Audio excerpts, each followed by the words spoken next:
Sama-sama tundukkan kepalamu, kita bersatu dalam doa. Bapa yang baik, Bapa yang kami sembah di dalam nama anak-Mu yang tunggal, Tuhan kami Yesus Kristus. Kami datang ke tempat ini untuk meninggikan Engkau, untuk mengagungkan Engkau, untuk memuliakan nama di atas segala nama. Yesus Kristus Tuhan namanya. Kami berterima kasih untuk hadirat-Mu yang boleh memenuhi setiap kami, bahkan masuk ke dalam setiap rumah yang ibadah online pada siang hari ini.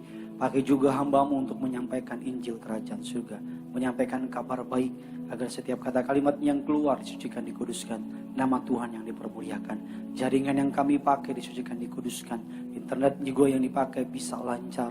Siapapun yang menonton, dimanapun mereka berada, mereka pasti diberkati Tuhan. Segala yang jahat kami cabut, kami patahkan kuasanya.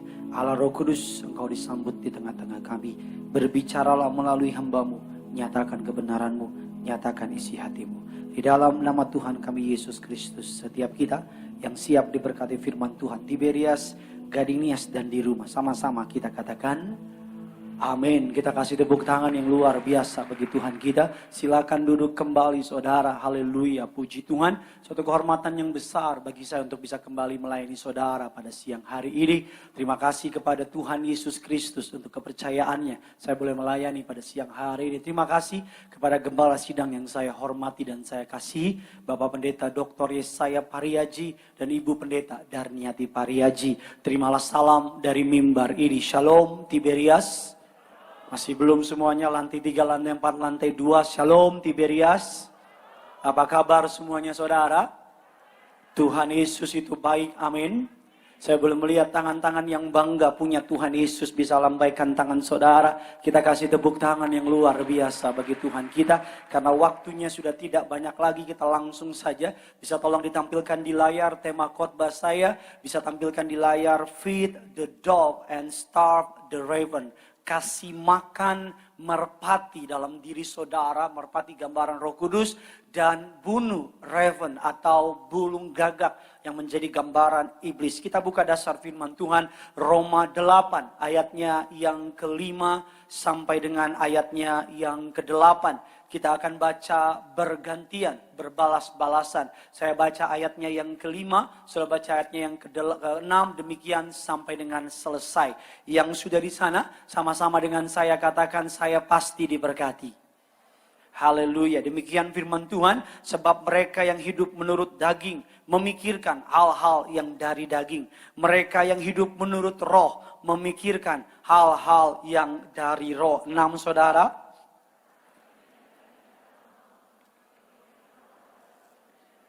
Adalah hidup dan damai sejahtera, sebab keinginan daging adalah konflik atau persekutuan atau perseteruan terhadap Allah, karena ia tidak takluk kepada hukum Allah. Hal itu memang tidak mungkin baginya. Ayat yang ke-8, sama-sama kita baca Gading Nias. Mereka tidak mungkin berkenan kepada Allah. Alkitab katakan keinginan daging adalah maut, ayat yang ke-6. Tetapi keinginan roh adalah hidup dan damai sejahtera. Berapa banyak di tempat ini yang ingin punya hidup dan hidup dalam damai sejahtera? Bisa angkat tangan saudara. Alkitab katakan hiduplah di dalam apa? Di dalam roh. Karena pada prinsipnya, walaupun saudara diciptakan dari darah dan daging, tetapi Tuhan memberikan saudara yang namanya roh. Roh Kudus itu diberikan kepada saudara. Yang minggu lalu kita rayakan dalam ibadah Pentakosta. Hari di mana Allah mencurahkan rohnya yang kudus. Minggu lalu saya katakan tidak cukup sekedar niat untuk berubah. Tidak cukup sekedar tekad untuk berubah. Setiap awal tahun banyak orang melakukan resolusi. Resolusi tidak merokok, resolusi olahraga, resolusi sebagainya. Tetapi kita semua tahu minggu pertama berjalan dengan lancar. Tapi di akhir bulan mereka gagal. Ada banyak orang tidak mau merokok. Tapi keluar dari gereja mereka jatuh dalam rokok lagi. Karena tidak cukup niat, tidak cukup tekad. Kita butuh karunia Roh Kudus untuk hidup dalam kebenaran. Yang percaya kasih tepuk tangan dulu buat Tuhan kita saudara. Nah hari ini kita akan belajar mengenai kisah ini. Ada sebuah kisah yang menarik di Alkitab mengenai Batra Nuh saudara. Nuh adalah tipologi atau gambaran dari Yesus Kristus. Alkitab katakan semua perjanjian lama. Perjanjian lama yang saudara baca adalah tipologi. adalah samaran, adalah bayangan dari apa yang akan terjadi di perjanjian baru. Katakan amin. Ketika manusia pertama Adam jatuh dalam dosa, Allah telah mengirim manusia yang sempurna. Yang Allah adalah berkenan di hadapan dia, namanya Yesus yang tidak dikalahkan dosa. Ketika Abraham mempersembahkan anaknya Ishak dalam Alkitab. Alkitab mengatakan dalam perjanjian baru juga digambarkan Allah, anaknya yang tunggal Yesus diserahkan mati di kayu salib. Batranu juga gambaran dari kisah Yesus dalam perjanjian lama. Kita akan baca firman Tuhan, saudara-saudara bisa baca nanti di rumah. Kejadian 8, ayatnya yang pertama sampai dengan ayatnya yang ke-19. Saya percaya, saya beriman, saudara akan nanti baca di rumah. Katakan amin. Bilang kiri kanan saudara, nanti baca ya. Ya, nanti makan lapo sambil baca. Habis ini makan siang, makan bakmi apapun sambil baca. Agar engkau pulang diberkati. Katakan amin. Nah, saya akan sedikit kasih pelajaran sama saudara tentang hari dan event ketika kejadian Batra Nuh ini. Yang pertama, H-7. Hari di mana Allah memerintahkan binatang-binatang dan 8 orang masuk ke dalam Batra. H-7. Saudara, di mana Allah perintahkan binatang dan para suami istri, Nuh, istrinya, 3 orang anaknya beserta dengan 3 orang istrinya. Hari 0 adalah hujan mulai turun.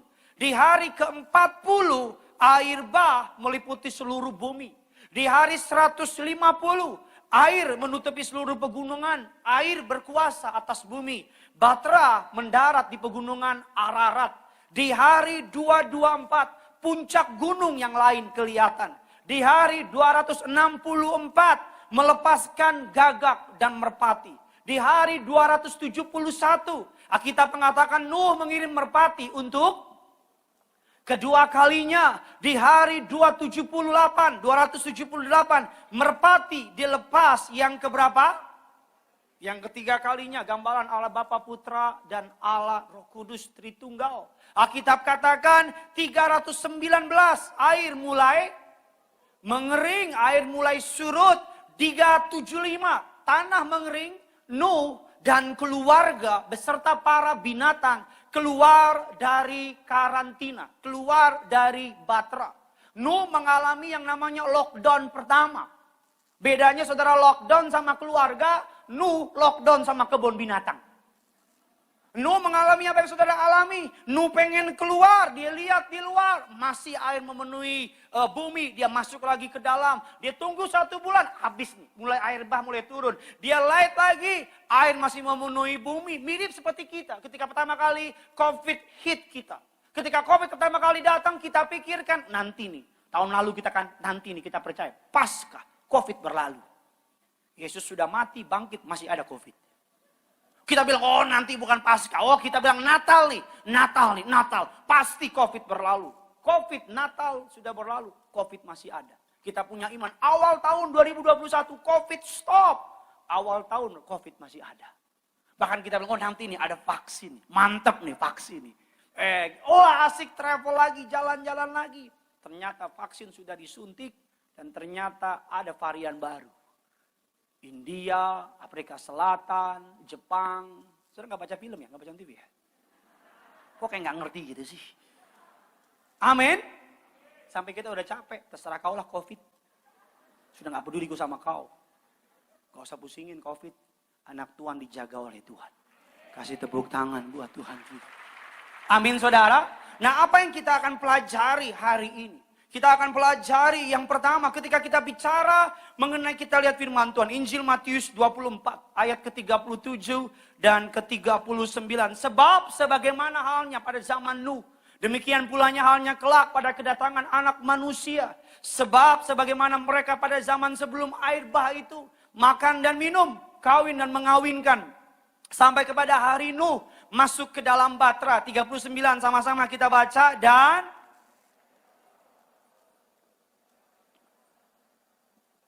Demikian pula halnya kelak pada, sama-sama bilang sama saya, mereka tidak tahu.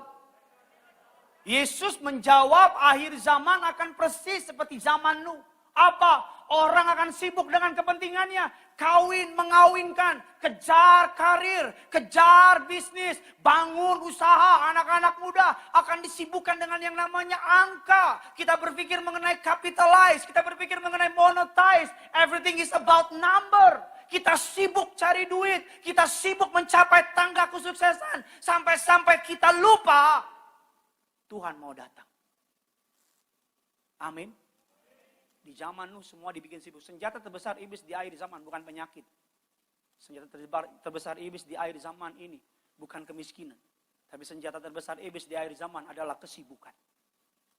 Dia akan buat engkau sibuk dengan bisnismu. Dia akan buat engkau sibuk dengan usahamu. Dia akan buat engkau sibuk dengan pelayananmu.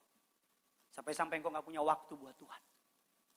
Engkau kejar karir. Anak-anak muda, engkau cari nilai supaya cum laude.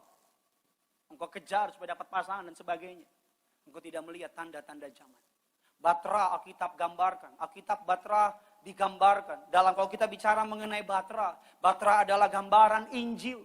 Orang yang terima Injil di masa kesukaran akan diluputkan.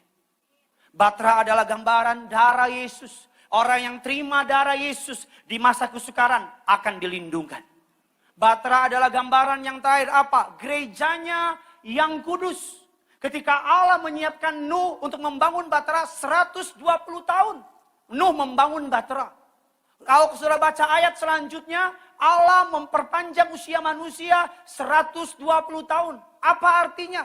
Nuh membuat Batra 150 tahun, usia manusia di Kejadian 8 ayat yang selanjutnya 120 tahun. Artinya apa? Allah kasih kesempatan untuk orang bertobat, katakan amin. Tiap hari Nuh teriak ketika Batra dibangun. Nuh teriak, ayo bertobat, ayo kembali pulang, ayo masuk ke dalam Batra, masuk ke dalam Injil, masuk ke dalam darah Yesus, masuk ke dalam gerejanya yang kudus. Tapi banyak di antara kita berkata, saya nggak mau lepas kelabing saya nggak mau lepas pesta-pesta saya. Oh, saya nggak mau hidup dalam kekudusan. Kita anggap hidup dalam kekudusan old fashion. Kita anggap hidup dalam kebenaran sebagai joke, lelucuan. Nuh tiap hari teriak, ayo para pendeta, tiap hari teriak, ayo bertobat. Para hamba Tuhan tiap hari teriak sama jemaat, ayo bertobat. Bahkan Papa Riaji tiap hari teriak, ayo bertobat. Seruan kita, ayo masuk ke dalam Batra, ayo masuk dalam Batra. Kalau dalam Batra engkau aman dalam lindungan Tuhan. Amin. Di luar Batra engkau akan disisir habis oleh air bah. Di luar Batra, air bah adalah gambaran penghukuman dari Allah. Ayo masuk ke dalam Batra anak muda. Ayo masuk ke dalam Batra Pak. Ayo masuk ke dalam Batra Bu. Yang nonton hari ini, ayo masuk ke dalam Batra. Di dalam Batra engkau dan aku aman dalam lindungan Tuhan. Kasih tepuk tangan dulu yang luar biasa. Alkitab katakan Metusala berusia 969 tahun. Orang paling tua di dunia. 969. Metusala melahirkan Lamek, Lamek melahirkan Nuh. Usia Metusala 969, baru Metusala diangkat oleh Allah, baru air bah datang. Apa maksudnya? Selama ada Metusala, Tuhan menahan hukuman. Karena ada orang benar di situ.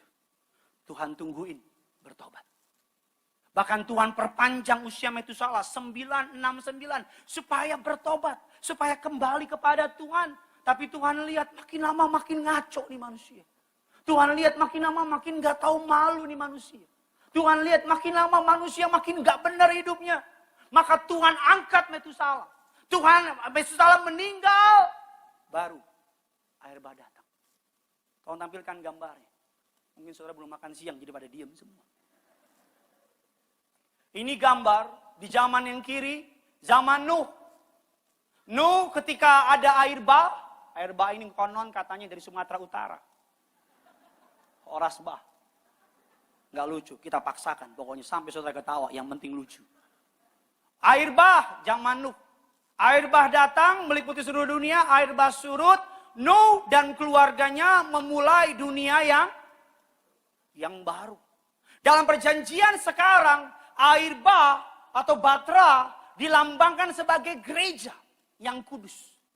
Ketika nanti datang yang namanya masa aniaya, gereja, saudara dan saya, anak-anak Tuhan akan diangkat. Wah, aminnya nggak yakin nih. Makanya kurusin badanmu mulai sekarang. Biar gak kerja keras malaikat nanti. Akan diangkat. Ketika diangkat, ada masa aniaya. Kenapa? Belum datang yang namanya judgment day. Karena masih ada gerejanya Tuhan. Kenapa Tuhan belum izinin datang yang namanya hari masa aniaya? Karena masih ada orang-orang benar di muka bumi. Masih ada jemaat Gading Nias. Masih ada Pak Domingus, Om Reki, dan om-om yang lain di sini. Amin. Nanti kalau ada rapture, saudara diangkat. Lo amin tobat gak lo? Amin. Amin. Tapi masih bahu gula sabar Jone. Kita sayang dengan tapi istri kita nomor 1 leh. Ketawa-ketawa lu mikir. Istrimu lagi masak. Kau lagi, "Ma, papa mau makan." Istri terangkat. Psst. Kau bilang, "Kok saya nggak diangkat?" Terus Tuhan bilang, Ngana masih pede diangkat. Ngana bikin apa tadi malam, Kang? Nggak, jangan ketawa, mikir. Mikir. Saya pendeta. Saya ajak saudara, ayo. I am your pastor. Ayo masuk ke dalam Batra. Gereja. Tinggal dalam persekutuan. Jangan mau ditakutin sama COVID. Jangan, karena COVID nggak ke gereja. Jangan mau. Selagi pemerintah masih kasih izin, yang penting pakai masker, datang ke gereja. Amin saudara. Datang. Kanan kau tepuk tangan, kanan kau di sini. Engkau yang di rumah, awas kau. Ku nanti kau di sini. Ku makan kau. Kita buka firman Tuhan nih, biar cepat saja. Bilang kiri kanan saudara, ayo tobat rame-rame. Woi mantap, kalau ngomong paling benar ya. Memang kalau ngomong paling benar kau tengok ya. Kita lihat firman Tuhan Kejadian 7 ayat yang ke-16. 7:16. Sama-sama kita baca, Gading Nias dan di rumah. 3, 2, 1, ya.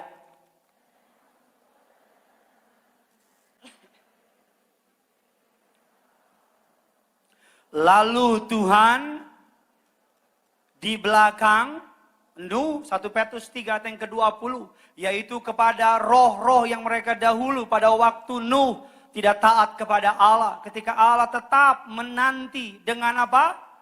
Dengan sabar waktu Nuh sedang mempersiapkan apa? Baterainya, di mana hanya sedikit, yaitu berapa? 8 orang yang Allah mengizinkan Nuh membuat batera 120 tahun. Kejadian 8 sudah baca. Dalam Kejadian 8 ayatnya yang ke-20, 21. Allah berkata usia manusia tidak akan sampai 120 tahun. Allah sengaja membuat batera Nuh tiap hari. Paku yang dipaku oleh Nuh adalah paku pertobatan. Tiap kali kayu yang dipasang oleh Nuh adalah kayu pertobatan. Tiap kali Nuh membangun batera, Nuh sedang memberitakan tentang pertobatan. Tentang penghakiman Allah. Nuh sedang mengajak, ayo bertobat. Ayo bertobat. Tapi hari-hari ini hidup kudus dianggap lucuan. Hari-hari ini hidup benar dianggap ketinggalan zaman. Hari-hari ini anak Tuhan hidup suci, hidup benar. Dianggap lu sok suci lu, kayak Pari Haji lu. Kalau perempuan lu sok suci lu lama lu kayak Ibu Darniati Bilang kiri kanan saudara, ayo masuk ke dalam Batra. Amin. Di dalam Batra, 1.000 lebah di kiri saudara, 10.000 di sebelah kanan saudara. Kau dan aku yang ada minyak dan anggur tidak akan pernah dirusakan. Tepuk tangan di atas kepala saudara. Sama-sama bilang sama saya aman dalam Tuhan. Amin saudara, tinggal dalam Batra. Tuhan sedang menanti. Saya mau bilang sama saudara, Allah panjang sabar. Tapi kita tahu kalau mau ada mendung, mau ada hujan. Kita tahu kalau akhir bulan harga-harga pokok naik. Kenapa kita nggak bisa tahu tanda-tanda zaman? Kenapa kita nggak bisa lihat Tuhan udah mau datang? Jangan mau tertipu sama orang-orang yang bilang dari dulu Tuhan mau datang, nggak datang-datang, mana. Engkau kata mana. Nanti kau ngaco-ngaco tiba-tiba dia muncul. Saya bilang, Tuhan bercanda doang, balik lagi deh. Emang Tuhan yo. Kita lihat yang kedua, ini kesukaan saya, ayatnya yang ke-8 dan ke-7. Kejadian 8 ayat yang ke-7, yuk sama-sama kita baca. 3, 2, 1, ya.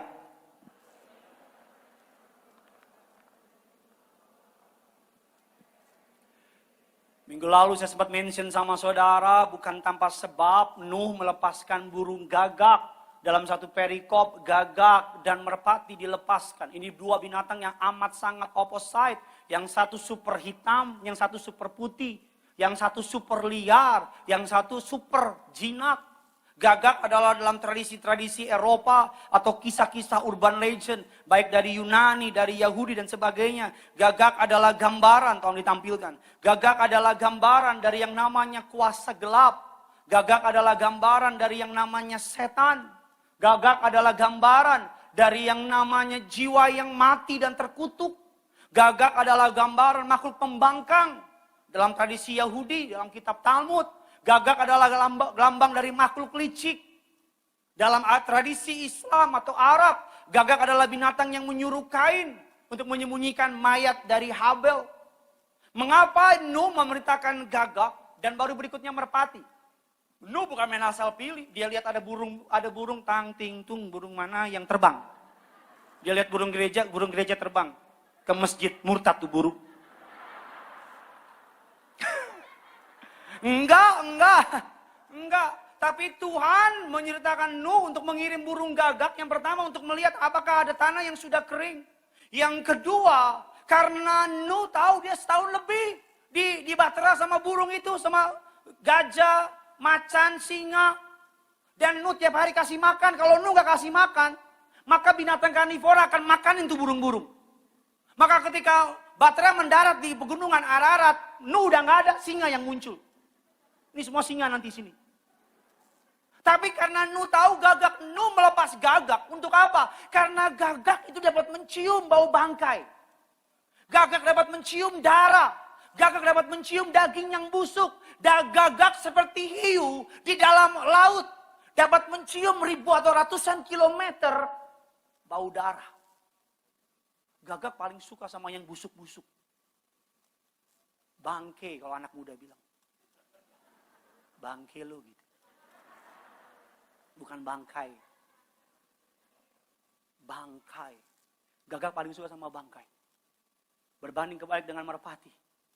Merpati paling suka yang namanya biji-bijian, benih. Benih gambaran firman.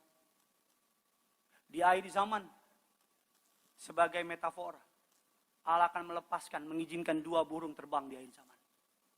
Merpati gambaran Roh Kudus. Gagak gambaran iblis. Gagak akan stay. Dia dapat cium anak Tuhan yang punya kepahitan. Dia dapat smell on it. Anak Tuhan yang punya kebencian. Engkau bisa fake it. Engkau bisa tipu orang kiri kanan saudara. Engkau bisa kelihatan sok suci, sok kudus, sok benar. Tapi gagak gambaran iblis. Tahu kebusukanmu. Di akhir zaman burung mana yang kau izinkan mendarat dalam hidupmu? Akan menentukan masa depan. Kalau engkau punya kepahitan, punya kebencian, hidupmu punya kebusukan, engkau suka yang daging-daging, engkau suka yang daging-daging, maka gagak akan terbang dan mendarat sama saudara. Tapi kalau engkau benar-benar dalam pertobatan, maka merpati lambang dari Roh Kudus akan mendarat sama saudara. Amin.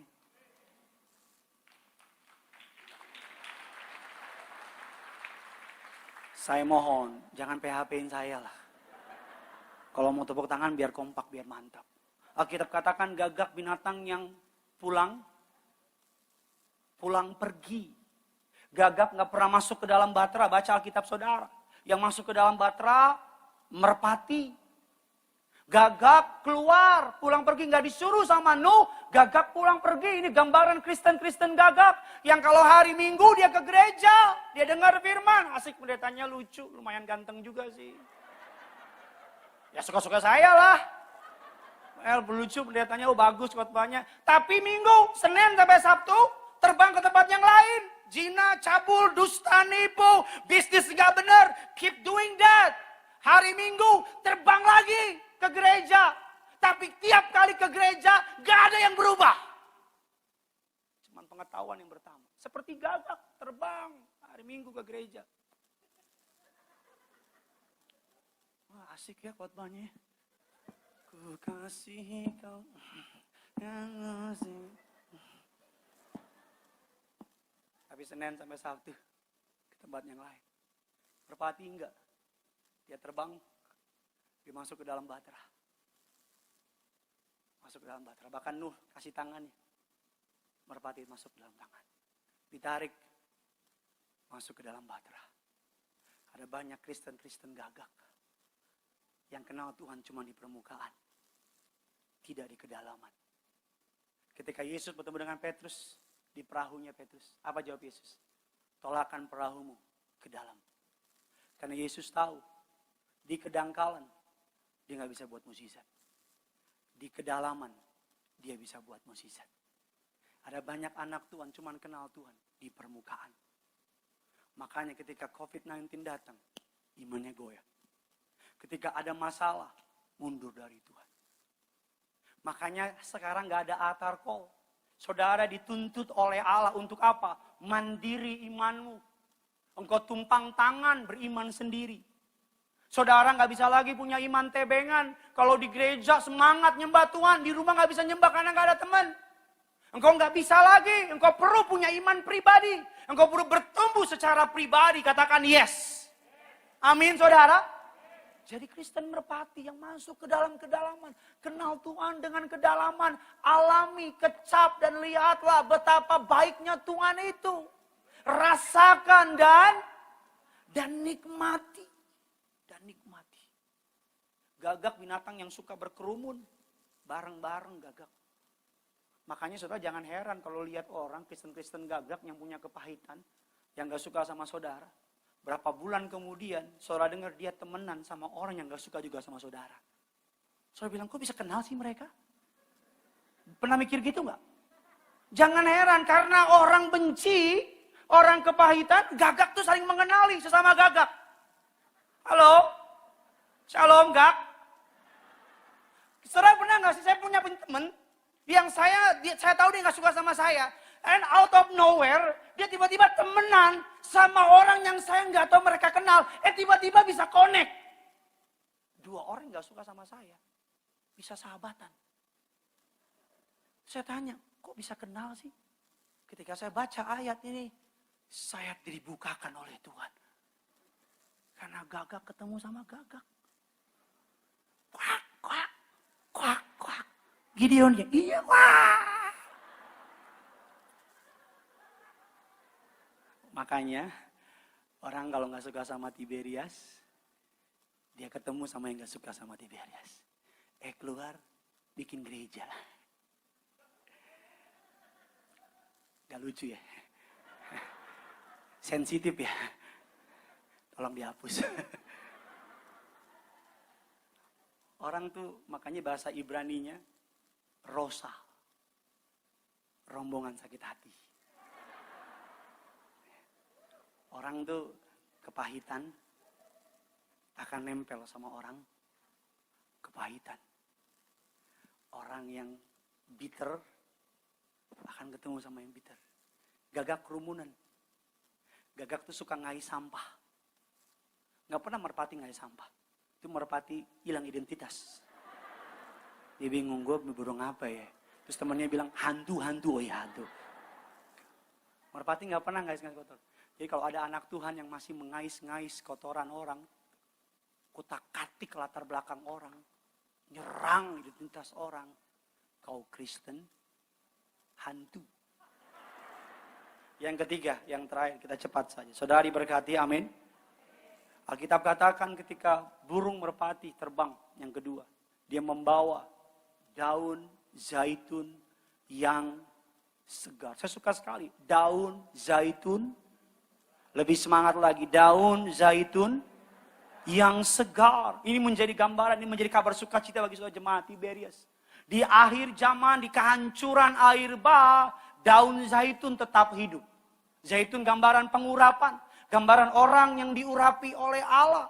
Di zaman kehancuran ini, saudara dan saya tetap hidup, katakan amin. Saudara dan saya, bahkan saya suka sekali kita katakan, tampilkan ayatnya. Daun zaitun yang segar, bilang kiri kanan saudara, jangan stres. Bilang sama yang baru ngomong, segar. Amin.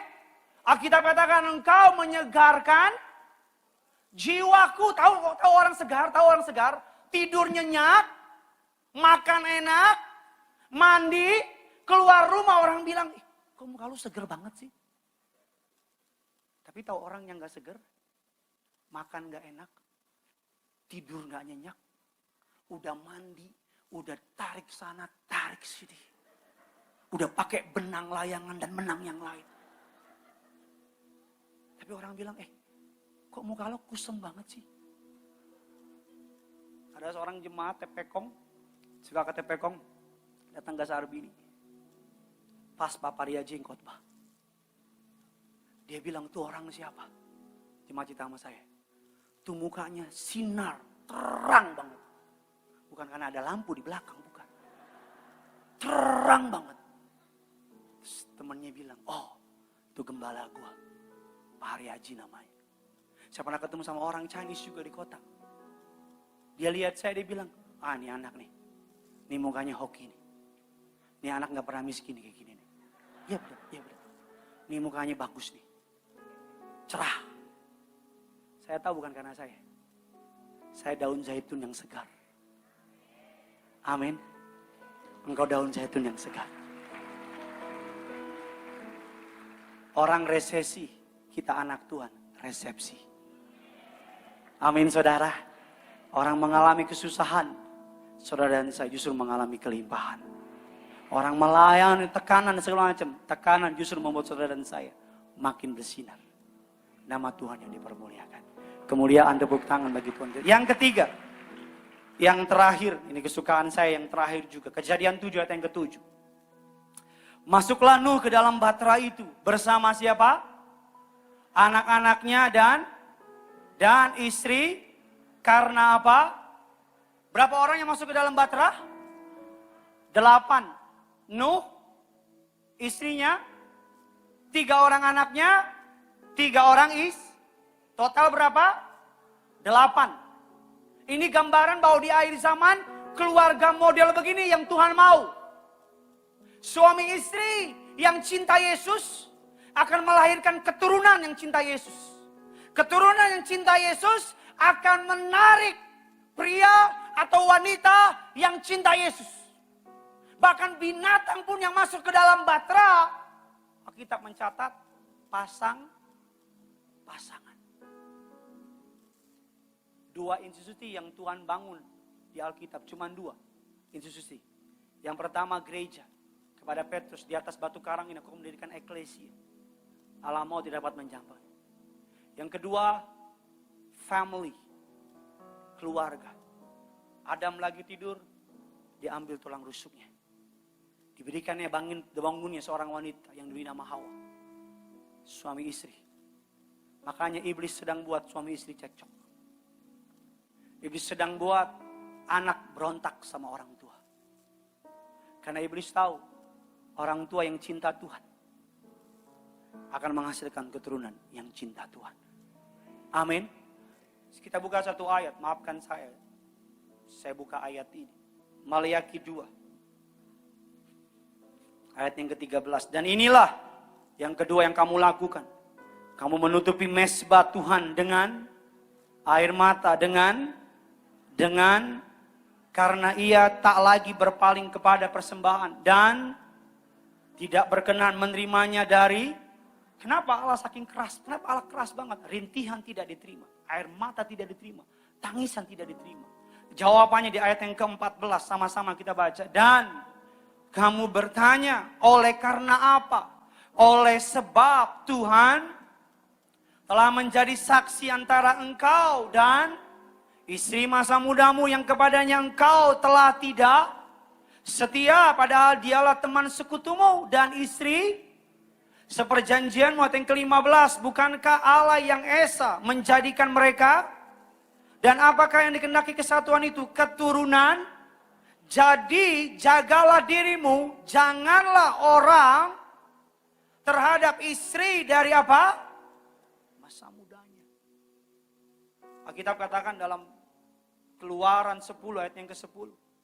Firman Tuhan mengatakan demikian. Tetapi Firaun berkata kepada mereka, Tuhan boleh menyertai kamu jika aku membiarkan kamu pergi dengan anak-anakmu. Lihatlah jahat maksudmu. Ayat yang ke-11 sama-sama kita baca. Bukankah demikian kamu boleh pergi tetapi hanya laki-laki dan beribadahlah kepada Tuhan. Sebab itulah yang kamu kehendaki. Firaun dipakai oleh iblis. Tuhan perintahkan Musa untuk yang beribadah suami, istri, dan anak ke padang beribadah. Tapi Firaun dipakai oleh iblis yang boleh pergi hanya siapa? Laki-laki. Firaun mau hanya laki-laki yang nyembah Tuhan. Padahal Tuhan mau yang menyembah Tuhan, suami, istri, dan anak. Mereka kalau ke gereja, ayo sekeluarga. Suka sama pendeta A, rame-rame. Kalau istrimu suka pendeta B, engkau suka pendeta A, 2 kali ibadah. Kalau anakmu suka pendeta C, 3 kali ibadah. Kalau anakmu ada 6, 9 kali ibadah. Harus bareng-bareng ibadah. Antara keluarga. Benar, harus bareng-bareng. Ke Gading Nias, bareng-bareng. Nyembah bareng. Perjamuan bareng. Angkat tangan bareng. Alkitab katakan Mazmur 133, sungguh alangkah baiknya. Sungguh alangkah indahnya. Bila keluarga saudara hidup rukun. Bak urapan di kepala Harun dan kejanggut dan jubahnya seperti embun di gunung mengalir ke bukit. Saudara buka Alkitab saudara paling belakang. Gunung Hermon, Sion. Jaraknya 340 km. Hermon ditutupi salju, subur dan tempatnya sejuk. Sion tandus, kering kerontang. Embun gak mungkin 340 km. Embun kalau dia turun dari gunung, kalau 340 km, pasti di tengah akan hilang. Betul apa tidak? Tapi Tuhan mau bilang begini. Kalau suami, istri, dan anak saling kasih, saling setia, saling mengampuni, gak peduli sejauh apapun jaraknya, Tuhan akan memberkati keluarga itu. Tuhan akan melimpahi anugerah sama keluarga itu. Enggak peduli sejauh anak-anak muda, terutama engkau perempuan. Jangan mau jatuh cinta sama pria yang gak cinta Yesus. Mau harap apa? Anak-anak muda, jangan mau kalau pacarmu gak cinta Yesus, bubarin. Kata siapa? Gideon 1 ayat 2.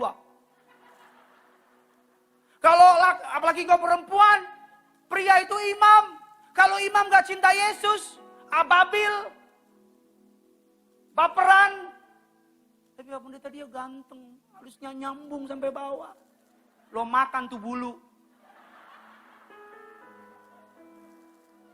Cari pria yang cinta Yesus.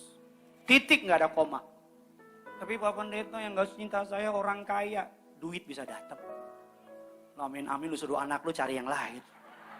Amin, amin. Orang kaya tuh. Tapi bukan orang Tiberias. Kau bawa nanti ke Tiberias. Bego banget sih kau. Orang tua, jangan suruh anakmu pacaran karena orang kaya. Jahat kau namanya. Jangan nikahi anakmu karena anakmu, oh dia pejabat. Jahat kau. Yang pertama kau cek, kalau engkau punya ada pria atau wanita datang ke rumahmu, Pak kenalin pacar saya. Tidak boleh, kenapa tidak boleh? Kamu masih SD ya, wajar gak boleh.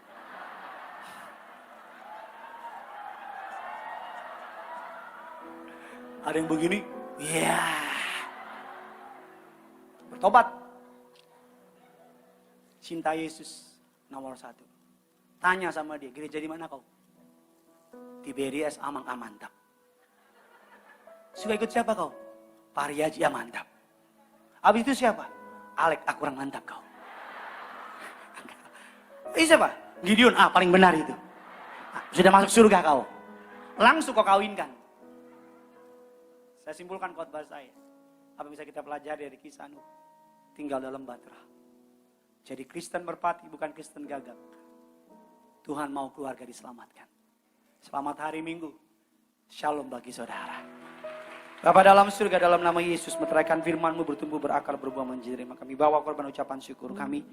Kami bawa ucapan syukur kami ke dalam tangan-Mu. Dalam nama Tuhan Yesus, setiap persembahan yang kami bawa, Tuhan Yesus yang membalaskan dari kerajaan surga. Di dalam nama Tuhan Yesus. Amin.